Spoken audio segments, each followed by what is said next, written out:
ஒரு சஹாபி நபி இடத்துல வராங்க. யா ரசூலல்லாஹ், வல்லாஹ்வின் நபியே, அல்லாஹ்வின் தூதரே, கியாம நாள் எப்பொழுது வரும் நாயகமே, மறுமை நாள் எப்பொழுது வரும் நாயகமே, அல்லாஹ்வின் தர்பாரை நிற்கக்கூடிய அந்த நிலை எப்பொழுது வரும் நாயகமே என்று கேட்ட பொழுது நபிகள் பெருமானார் ஸல்லல்லாஹு அலைஹி வஸல்லம் கேட்டார்கள், ஓ தோழரே, மா அஅதத்தலஹா, மறுமை நாளை பற்றி கேட்கிறீர்களே, கியாம நாளை பற்றி கேட்கிறீர்களே, அந்த நாளுக்காக வேண்டி நீங்கள் என்ன அமலை செய்திருக்கிறீர்கள்? அதிகம் தொழுதிருக்கிறீர்களா? அதிகம் நோன்பு வைத்திருக்கிறீர்களா? அதிகமான தான தர்மங்களை வழங்கி இருக்கிறீர்களா?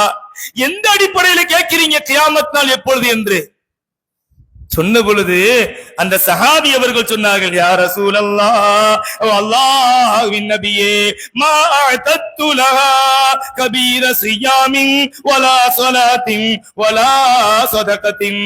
அல்லாஹ்வின் நபியே, அந்த மறுமை நாளுக்காக வேண்டி நான் எந்த விதமான அமல்களை செய்தாலும் கூட அதிகமாக தொழுகவில்லை நாயகமே, அதிகமாக நோன்பு வைக்கவில்லை நாயகமே, அதிகமாக தான தர்மங்களை வழங்கவில்லை நாயகமே, கொஞ்சம் தொழுதிருக்கிறேன் நாயகமே, கொஞ்சம் ஜகாத்துகளை வழங்கி இருக்கிறேன் நாயகமே, கொஞ்சம் கொஞ்சம் நோன்பு வைத்திருக்கிறேன் நாயகமே, ஆனாலும் கூட வலாக்கின்னி உஹிப்புல்லாஹ வ ரசூலஹ், நபியே, நான் செய்த அமல்கள் குறைவுதான், நோன்பு குறைவு, தொழுகை குறைவு, ஜகாத் குறைவு, எல்லாம் குறைவுதான், ஆனால் நான் உங்கள் மீதும் அல்லாஹ்வின் மீதும் வைத்த அன்பு இருக்கிறது, அது மேன்மையானது, உங்களை அதிகம் நேசிக்கிறேன் நாயகமே என்பதாக சொன்ன பொழுது நபிகள் பெருமானார் ஸல்லல்லாஹு அலைஹி வஸல்லம் அவர்கள் அந்த சஹாபியிடத்தில் சொன்ன வார்த்தை என்னவென்று தெரியுமா?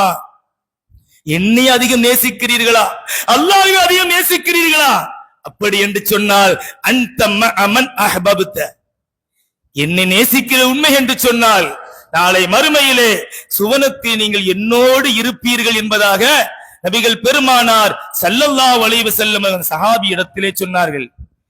நபி மீது நேசம் இருந்து கொஞ்சம் கொஞ்சம் நம்ம நன்மை செய்தாலும் கூட அந்த ஹுப் இருப்பது உண்மை என்றால், எல்லோரை விட அந்த ஹுப் நம்முடைய உள்ளத்திலே ஆழமாக பதிந்திருப்பது உண்மை என்றால், நிச்சயமா அந்த ஹுப்பே, அந்த நேசமே நம்மை சுவனத்திற்கு கொண்டு சேர்த்து விடும் என்பதைத்தான் இந்த ஹதீஸ் நமக்கு காட்டுகிறது. புகாரியிலே பதிவு செய்யப்பட்ட ஹதீஸ்.